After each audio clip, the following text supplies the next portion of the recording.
This is Jeff Flair, part 19 of Jeff Flair's One Man's Opinion. I was very saddened by the sudden death of Whitney Houston, February 11th. I posted this up on Facebook about her asking me in 1993 to be her personal bodyguard. I met her twice in my life. In 1984, up in the Hollywood Hills at a party one night, and it was like 10 people there. Me and a guy that I know, we were a little fucked up, so we went over there. He said, man, come on, I know this dude that's having this thing, and people are going to be there this next. So we got there. It was like 10 people there. She was one of the people there. And she was just sitting down talking to everybody. And she ended up singing a little song or two. But that's the first time I met her. In 1993, I met her again. Now, the way I met her in 1993, I was working at the Garden of Eden. And this guy had been going to the club looking for security guys. So when he got to the Garden of Eden, I saw him talking to another guy I worked with. And he said, hey, man, I think you need to talk to Jeff. So he came and talked to me. He says, hey, would you like to do some security for a well-known female singer? I said, well, who? Well, I can't tell you that right now. What the fuck you mean you can't tell me this right now, man? You got to tell me what you're talking about. So this goes back and forth, back and forth, back and forth. Anyway, he says, look, your friend here tells me your background, this and that. What are you doing here?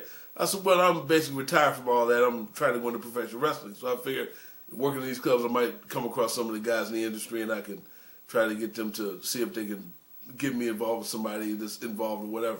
So anyway, 5 weeks pass before I hear from this guy again. My mother said, Jeff, by this time, that girl could be hurt or in trouble by now. I said, well, I don't know. The guy's going to call me back. So when he finally called me back, it was about 5 weeks later. He said, hey, man, look, I'm going to give you a call in a couple of days, and let's sit down, let's talk.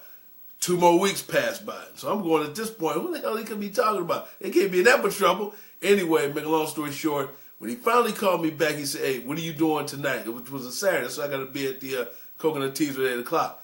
He said, well, can we meet? I said, why don't we meet about 6:30 or 7? He said, okay, can you come to the Beverly Hilton Hotel, where, unfortunately, is where she died. I said, okay. So we go over there. I'm sitting at the bar, and I quit drinking at that time. But I was sitting at the bar, and I looked up, and there she was. She walked over to me. She said, hey, do I know you? I said, yeah, we met in 1984. How can I help you? And she looked at me, and she was taken back by that because I guess everybody she's met always grabbed her, got in her face, or going crazy because it was Whitney Houston. But she saw the way I approached her, and she had a lot of respect for me. She said, my man that tells me you got a hell of a background, you bad dude. I said, no, not really. I just want to know how I can help you. She said, I'm sorry it's taking so long to get to you because I've gone through a bunch of bodyguards that was telling me this, telling me that, and they're going to fuck the dude up. They're going to whoop his ass, and this, and that, and the other.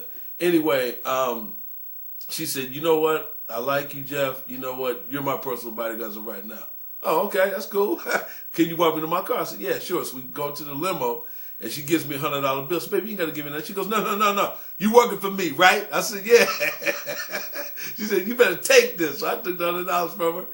And so, well, I got the guy, I don't want to say his name because I don't want to put him out there like that. But he told her, I got his number, I'll call him. Will you give him a call? Now, I was staying with my mom at this time. Now, 2 weeks later, nothing happens. Then a week after that, I get a call from some dude, and I'm going to put his name out there, Harold Jefferson Jr., whoever this guy is. Me and him meet over at El Pollo Loco up on La Brea and Sunset. As soon as he walked in, I knew who he was. I'm dressed in all black, getting ready to go to work. He comes over, he looks me up and down. Oh, man, we don't need you. We don't need you. I said, okay, well, that's fine. And after that, a couple weeks later, I saw on the news that she had been attacked in her home. I'm going, what on earth is this?